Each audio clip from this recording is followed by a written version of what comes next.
He was on staff at the contracting directorate over at AFCWWTS. Most importantly, he's married to a lovely woman named Megan and has a 2-year-old daughter named Maddie, who it is impressive to see a 2-year-old put a mountain down.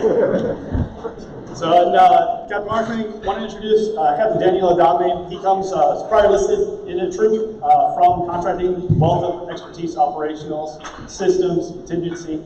Came from SMC before he came to Naval Postgraduate School. And like me, he's supported with an amazing family. His wife Vanessa and his 3 daughters, Adi, Kadi, and Danny, are all looking on and cheering for us as we present our exploratory research. So without further ado.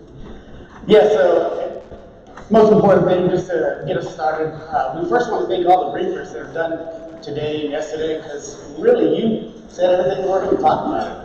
I mean, really, we talked about how important training is, taking educated risk, the supply chain management situation that needs to be integrated, relationships are extremely important, market analysis, and then most importantly, warfighter impact. And that's really what this thesis was, to be able to incorporate how can we incorporate proper change to benefit the warfighter. Another point, Ms. Bullock had brought up a readiness framework and talk about dealing with the challenges of being small, compressed times, managing things like that. So this is exactly why it's important that we need to incorporate the information that we're about to discuss.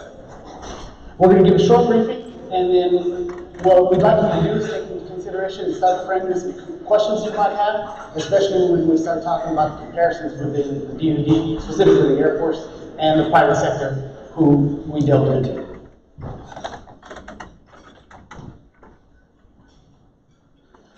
General outline, we're just going to cover some background information, and really it's why should we care, right? That's what we really want to focus on. Why should we care about some exploratory research? Well, it's important because it's going to benefit you in the long run, and more importantly, when you're gone, how we're going to be thinking about the future with regard to business and looking at those long-term effects versus, staying in a short area. We're going to go over some Air Force spend data, and then most importantly, we're talking about the theoretical frameworks of resource dependence theory, as well as power-dependent relationships. Then we're going to get into our methodology, how we went about it, talk about the survey results. We surveyed the Space and Missile Systems Center. Mr. Black was very kind to help me out with that. And then we're going to conclude with some short-term and long-term recommendations. So to begin, we started with our thesis question. And that was, how does the industry deal with sole-source suppliers and associated costs and how will they increase? Are there any industry practices that we, the government, can implement? And what is it that they do that is different? And then the framework, we decided to have a comparative analysis so that we can look at us versus them and find out, is there something that's the same, is there something different, what can we do? And then we had to apply the theories that we researched, which was the resource dependency theory and power-dependent relations. First thing right here, this was the big ticket. When we looked at the Air Force spend analysis, we wanted to take a look at the total acquisitions by dollars and actions. All right. So here on this slide, what you're seeing is we wanted to focus on dollars because that's really where it's clear as day. There's tons of actions going on. But here, we took the data, we sanitized it by the extent competed and the reason not competed. And Captain Markley, he's going to go into the specific reason codes when we pull the data from the FPES. And when you're looking at this, one of the bottom bullets there you're seeing is the DoD. When the Air Force compared the DoD to the DoD spend, it is comprised of about 8.5% of the total obligations across the DoD. For non-competitive actions, that's when the numbers spike. For non-competitive actions on Air Force obligations compared to the DoD, that turned into about 32.5%. So that was a big trigger. And that was directly tied into what we were focusing on in our research question itself, specifically for non-competitive actions. We'd like to point out another factor. If you look at the 2012 and 2013, what you'll see there is there's a dip, a drop. So on the 2012, you had 70, 71, and then 2017 you had 55. The reason I wanted you to focus on that is that was the time during sequestration. So if you're looking at obligated dollars, we had a huge drop. But on the non-competitive side, those obligated dollars, it still dropped, but it didn't drop as significantly. So on non-competitive actions, we were still maintaining course, we were still looking at non-competitive actions. And that's not to say that we have an issue with non-competitive requirements. That's not what we're saying. We want to just focus on how can we do better with our non-competitive requirements. So when looking at the spend demographics, we basically took these two numbers show the composition of non-competitive obligated dollars and non-competitive actions per the total amount. So over that 10-year span, you can see an increase from about 49% to 55% for non-competitive dollars and actions. And as a contract professional who derives a lot of the cost savings and optimization and everything from competition, this would be a negative trend across this time frame for us to get better in order for us to drive home what we're looking at. So this is not necessarily to any surprise. In a GAO study in 2017, the GAO stated that the DoD spend across the board increased from negative for 42% to 45% for non-competed dollars during that time frame. So the entire Department of Defense as a whole became less competitive in that environment. And this has to do with a lot of the precursors that Mr. Dahlman talked about in the 90s were oriented in a major weapon system acquisition, and we're still beholden to those contracts as those legacy systems continue to move forward. And we're not positioned adequately in order to mitigate those negative effects for limiting competition. Next slide.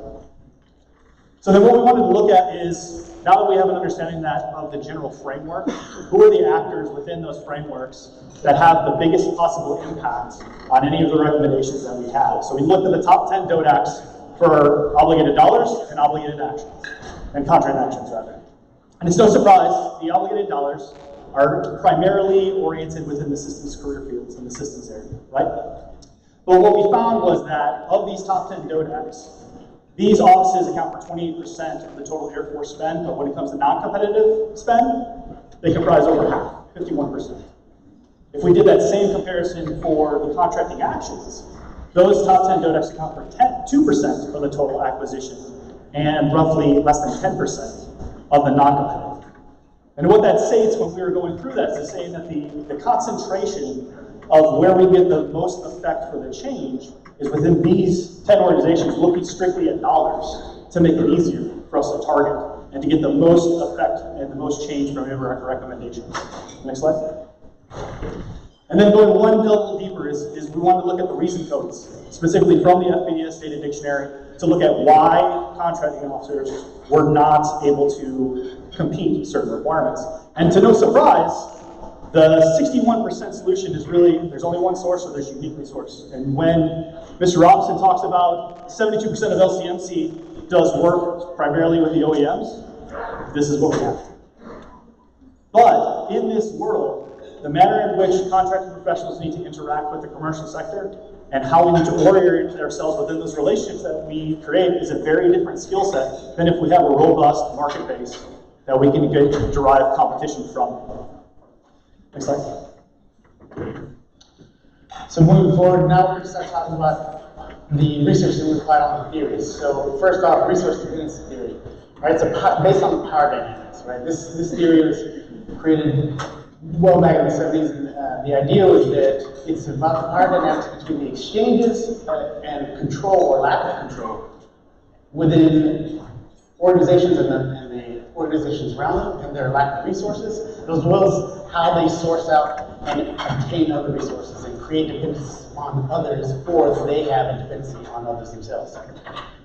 So the biggest factor is, what is it that those organizations are doing to establish power and that create these dependencies on others? What do they create? How are they going about doing that to maintain longevity, whatever it is in their field, in their business? And that's where we decided to take a look at in one aspect. So the other theoretical framework we were talking about is power-dependent relations. And an overarching theme of the last couple of days was the importance of getting back to a relational aspect within contracting between the government and the commercial sector. So Richard Emerson was a sociologist that founded this theory in about the early 60s.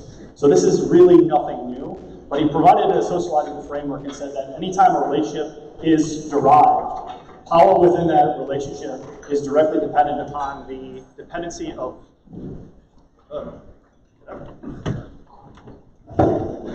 Does this work? Good? Yeah. Okay. So the power within any relationship is directly dependent upon the dependency of one actor on another.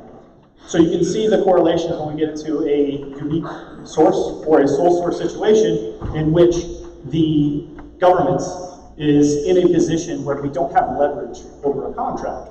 And the more important part of this theory is really that Emerson illustrated different balancing operations with when you understand where you're oriented within that relationship and you have an understanding of where you want to go, what steps you can take in order to balance that relationship so that the power of within the relationship is going towards parity, or if you're locking in the power dynamics that you're in currently, whether you're in a power inferior or power superior area. And we quickly illustrated that when we were interfacing with the commercial sector, that a huge and a monumental force within the commercial sector is their profit motivation. And it is something that spans across all commercial contractors, and it's something that's palatable in order for them to turn around and say that they have an inherent motivation in order to streamline their processes to maximize profit. And what that does is it also gives a direct line for individuals to create relationships in the commercial sector in order to maximize profit together. So fundamentally, they are starting to get a better understanding of it. It's no longer us against them in a competition, but how can we work together in order for us to both win and get to an area where we're stable and both make profit in the long run while mitigating our supply risks.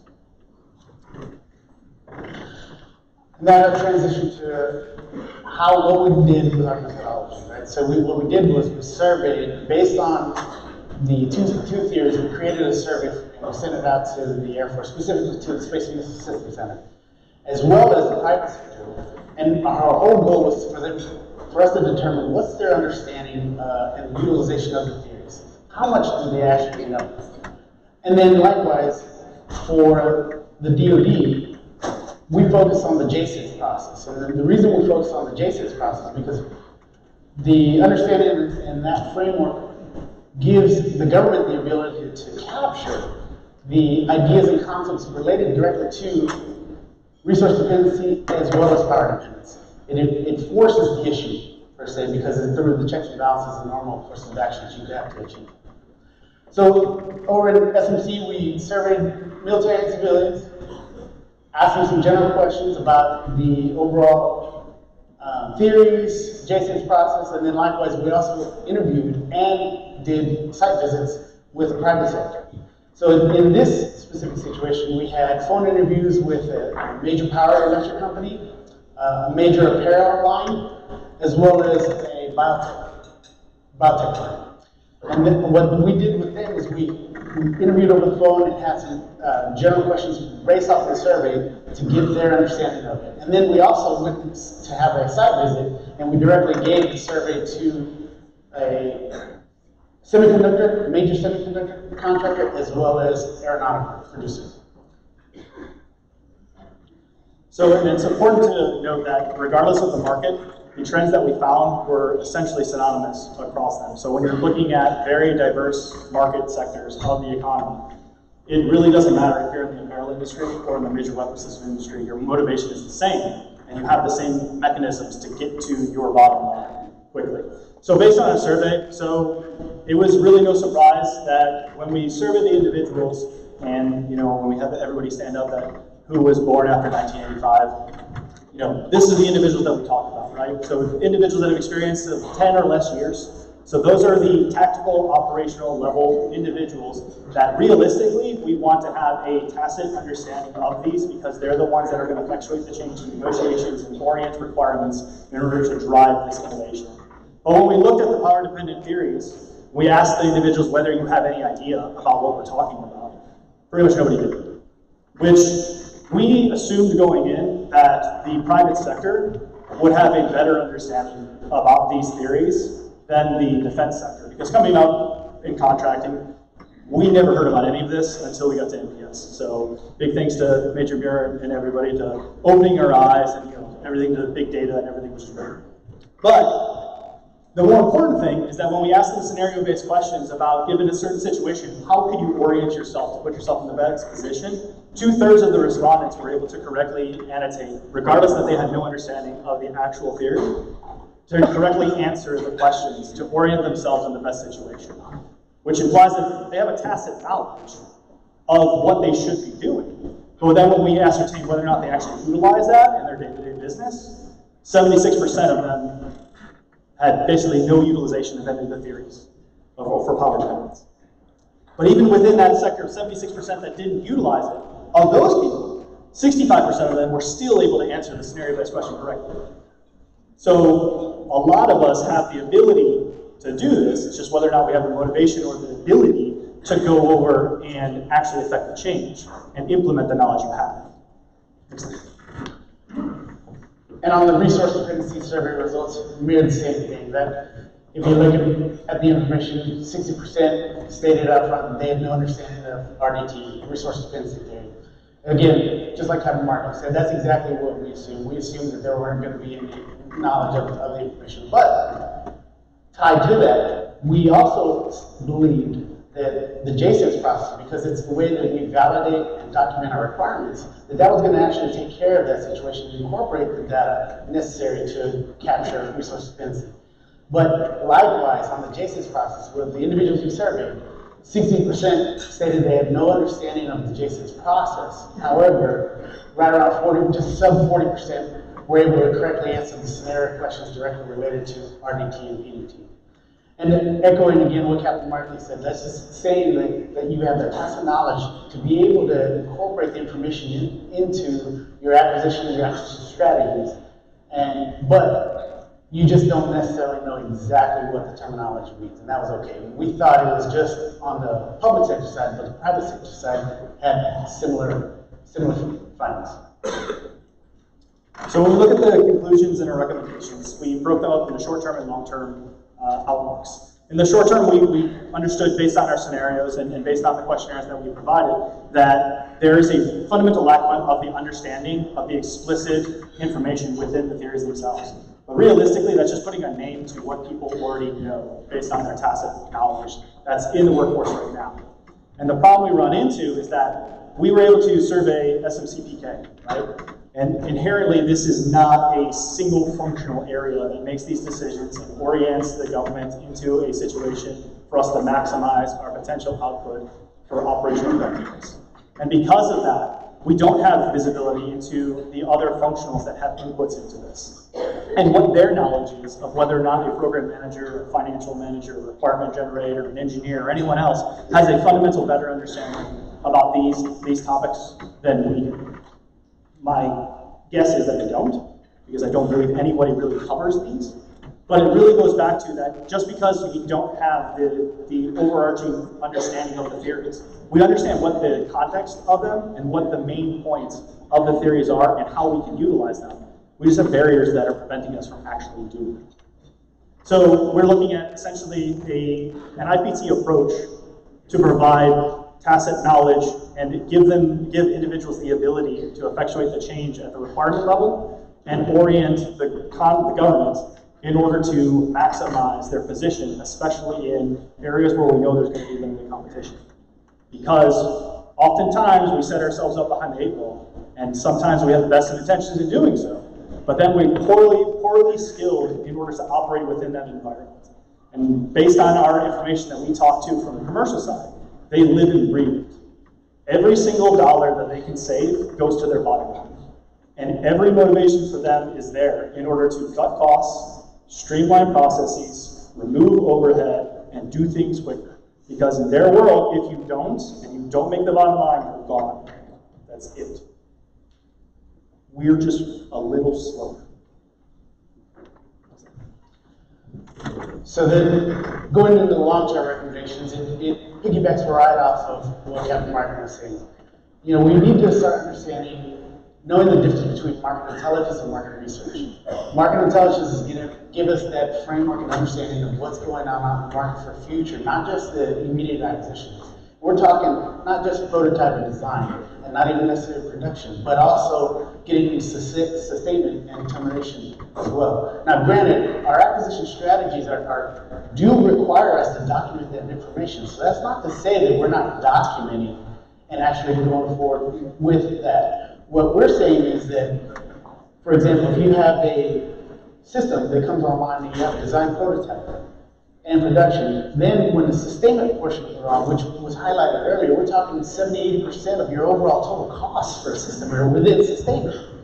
So why not ensure that we understand on that market intelligence on how the things and moves we make going forward are going to be captured right out of the onset in the design and prototype stages. Because when we do that, now we're going to be able to have a firmer grasp on the actual sustainment portion and place ourselves in better negotiating positions because we understand and can predict and forecast going forward, where we can help assist in that 70–80% dollar cost associated with the overall program.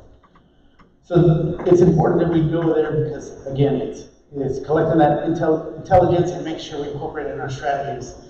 Then all these, they roll into each other, right? Because once we have that market intelligence, now I'm going to capitalize on that and maximize my buying power utilizing enterprise sourcing category management. And it's going to continue rolling. And then the next aspect of that is making sure that, the interchange at the executive level. And the reason we point that out is because on the private sector, these higher CEOs and higher executives are consistently and on a recurring basis getting involved with the second and third tier subcontractors. They're literally going from the top to the top of the subs, of course. But they're getting specifically involved. And for the DoD, it's mix and match. What we found was sometimes there's senior leaders that have gone down and spoken with subcontractors, but usually it's typically the primes. So if we can start emulating that, maybe we can start creating these long-term relationships. And as we've been talking about before from yesterday, relationships is key. If we don't establish relationships with our partners, not only the primes, but the subs, and get them to have buy-in with us, knowing that, hey, listen, yes, we understand you're profit motivated. That's great. I want you to make money. I don't want to take away money from you. I want you to make money. But let's make sure we're in it for the long haul. And then we capitalize on it and make sure the supply chain system is established and has a firm foundation so that going forward, and when we get into the sustainment portion, now we're not really hurting and we bind ourselves, especially in those non-competitive situations, which is how we started in the first place. And then lastly, on long-term cross-functional training, right? We need to have a method in place that incorporates not only our initial training, whether that be at MERCO or whether that be at MRAC, and those being for the officers, civilians, as well as the enlisted training. We're learning and we're getting, as we've said before, we're the best trained in the Air Force, right? Well, let's capitalize that. Let's make it even better. Let's incorporate market intelligence training. Let's get our people to understand how the markets are acting and what that actually means. Get them to research that information so that when they get into situations, and it doesn't matter, even if you're at an operational level, that's not to say that your strategies aren't going to be incorporated to capitalize on the market. No, guess what?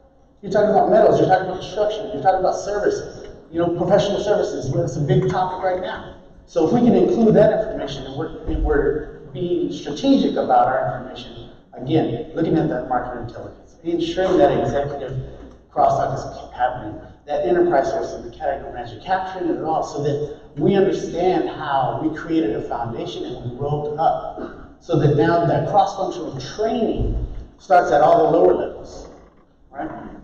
You're talking about your airmen, talking about your CGOs. So therefore, when the briefings occur and that first acquisition strategy comes across the table, it's not the first time that we've met or had a discussion about a specific requirement. Because many times, I remember briefing acquisition strategy before to Colonel Wegner. He's making sure that I know, hey, what about this? I'm like, yep, it's a good question. I'll make sure I get back to you, sir. But again, let's get better. And so if I'm having these conversations and I'm looking at these things, I can better predict and anticipate not only my leadership's questions, but I can anticipate the private industry, or excuse me, the organizations that we interact with on our prime contracts as well as the subcontractors. So with that, we want to open up to the audience for some questions as far as whether you have any questions about our specific research or about NPS and the research that goes on there, because NPS is a great opportunity for officers, for young officers to go forward and to be able to delve into academia and get their feet wet at looking at very difficult questions that senior leaders are plagued by or that they're plagued for at their functional areas. So Major Bureau does a fantastic job for the students that are currently there, and he did a great job while we were there, as far as articulating information up to the senior leaders to provide questions and areas for us to do research and to find some kind of information, because realistically, we're hurting for research topics, and for you guys, it's free labor. I mean, we've got to get a topic together so that we can get to graduate, but this is an outstanding opportunity for us as junior officers to turn around and be able to contribute something and put a starting point for someone to work on and then build from in the future. So with that, we open up to any questions. Yes, sir. Wait for the microphone so that people can hear you.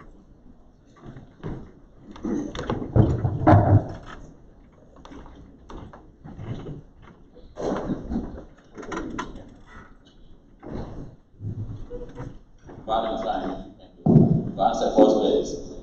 The question I will have is that do you have any areas or an area that need further research?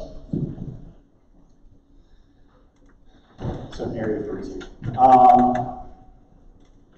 So realistically, what our viewpoint for NPS for students is really for you guys to pose a question about what's nagging you, right?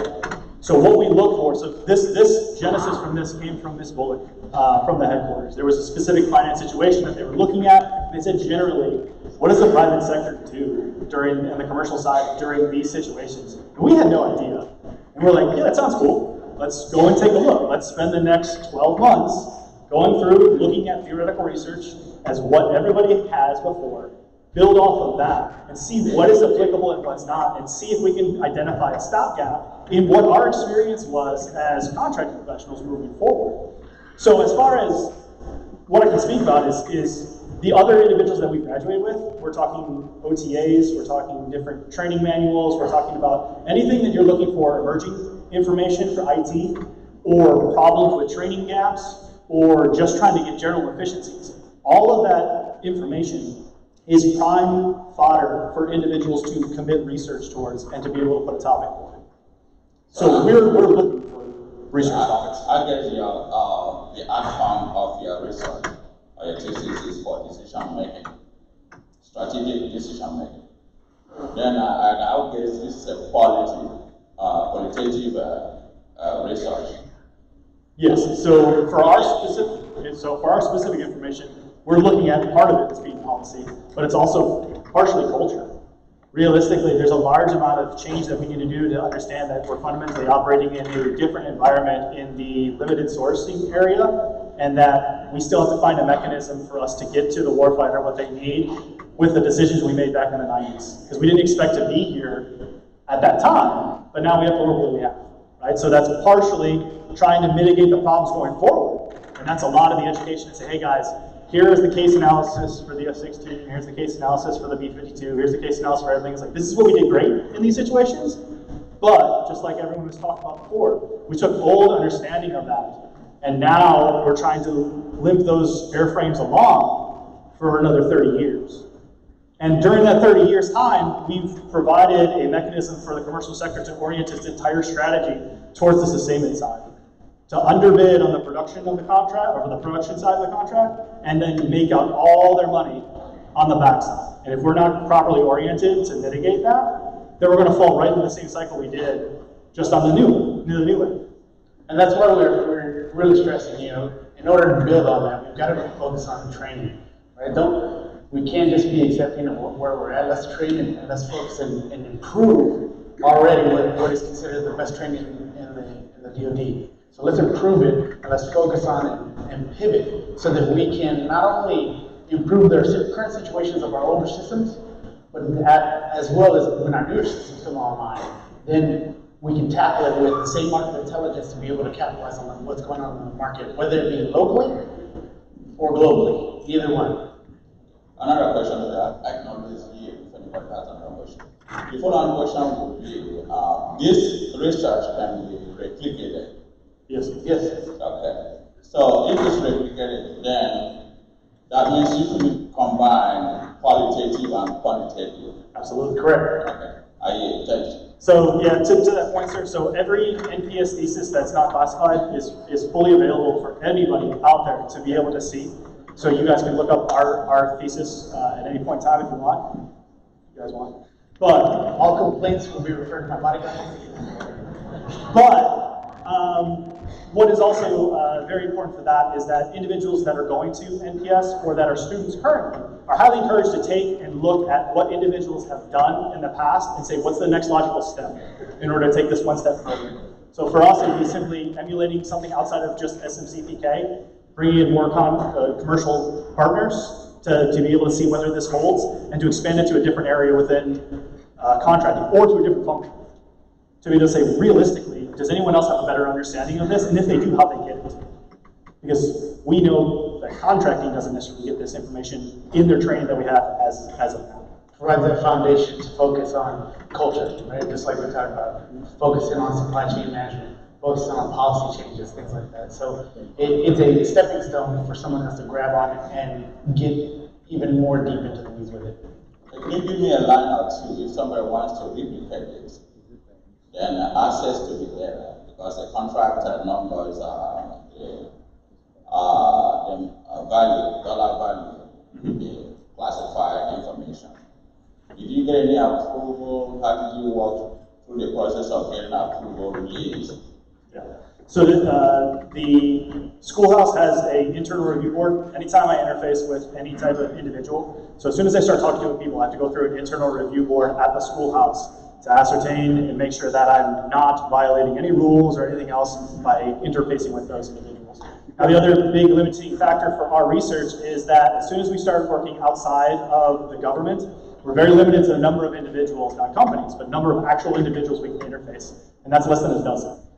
So what I have to do is I have to extrapolate a lot of information from a few individuals and keying into specifically who I want to talk to within an organization that would have an understanding of everybody above and below them to gain the information that I need as far as how that company thinks. So we were very, very fortunate that the commercial partners that we actually talked to were able to give us insight into some of their most senior leaders to be able to say how you actually interface with the commercial sectors and how you organically grow your supply base to mitigate risk.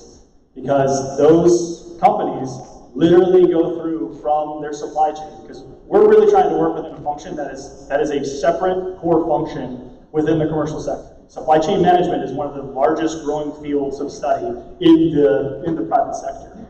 And that's not contracting per se. That's a part of it. We have a part of it. But that mirrors contracting, program management, and part of generation. And that's a whole separate function, primarily in the commercial sector. Hey Danny. Danny, back here, it's Matt.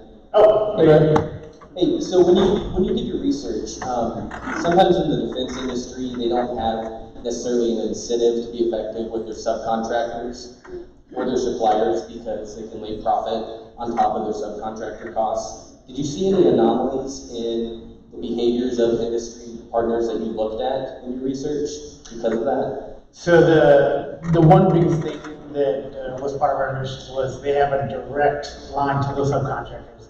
So to answer your direct question is not necessarily, and here's why I say that. Because the one big thing that they stated was that, I mean, they can tell their subs, you know, whether the prime or the subs, they go directly to them and say, yep, I will establish a long-term contract with you going forward. And this is like even at prototype and design stages for whether it be the semiconductor, the apparel, the biotech, they all did the exact same thing. And they created those long-term relationships right out of the gate, essentially obligating their organization going forward. Hi, Lieutenant Jacobson from Beale Air Force Base.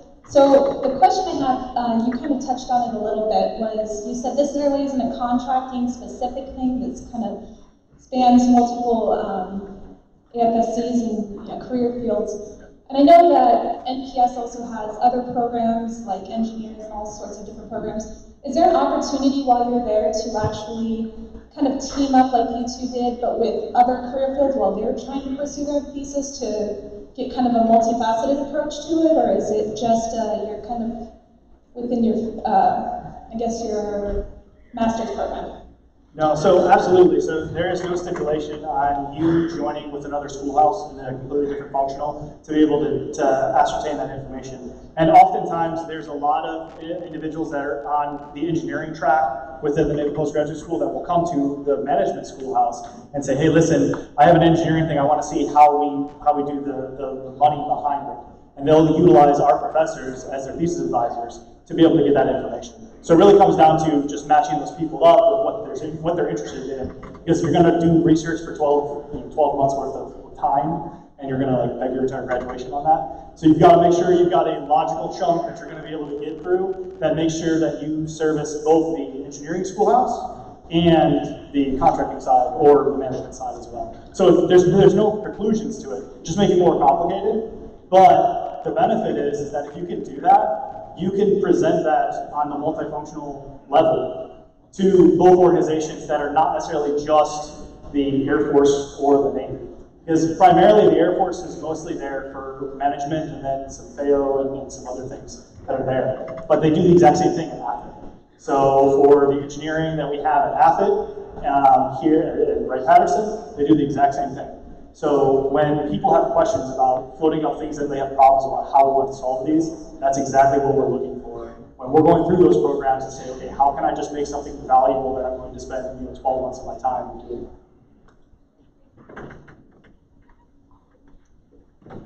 Yes, sir.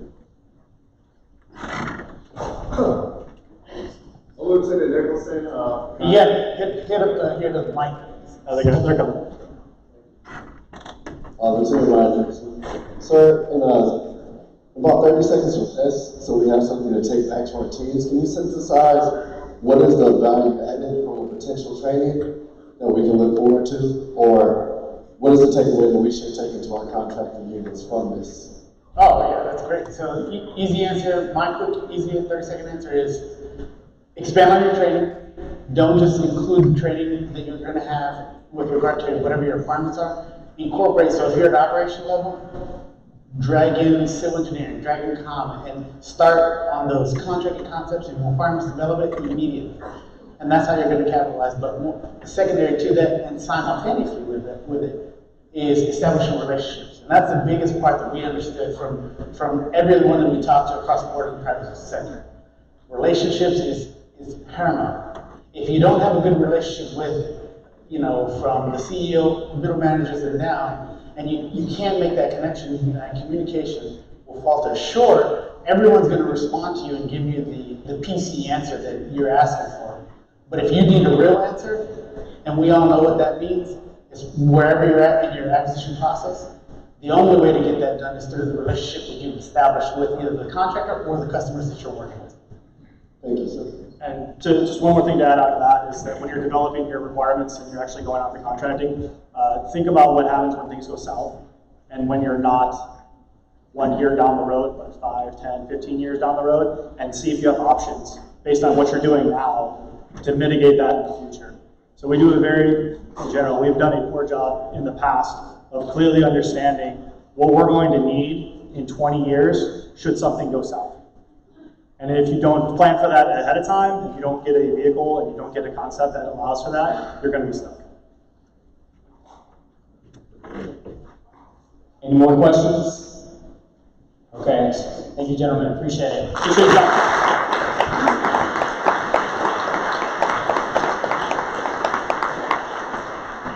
So next we're going to have the breakout sessions. I just briefly want to go over the ROEs. We're going to have a transition break from 1310 to 1325. That's when breakout session A will happen. Then we'll have another break, And then 1440, breakout session B will happen, and that will be an hour, 1440 to 1540. We'll have another break. We need you all back in your seats at 1550 to be ready for Mr. Lucky's briefing. Out of respect to him, please be in your seats by 1550. As well, please note that the Navy negotiation tool breakout session is a government-only breakout session. And if you are interested in attending the Future of Enlisted Matters, that will be here. As you can see on the screen, the location and room numbers are on the screens. Please take note. We'll adjourn for a break. If you have any questions, please see any of the people with the blue shirt.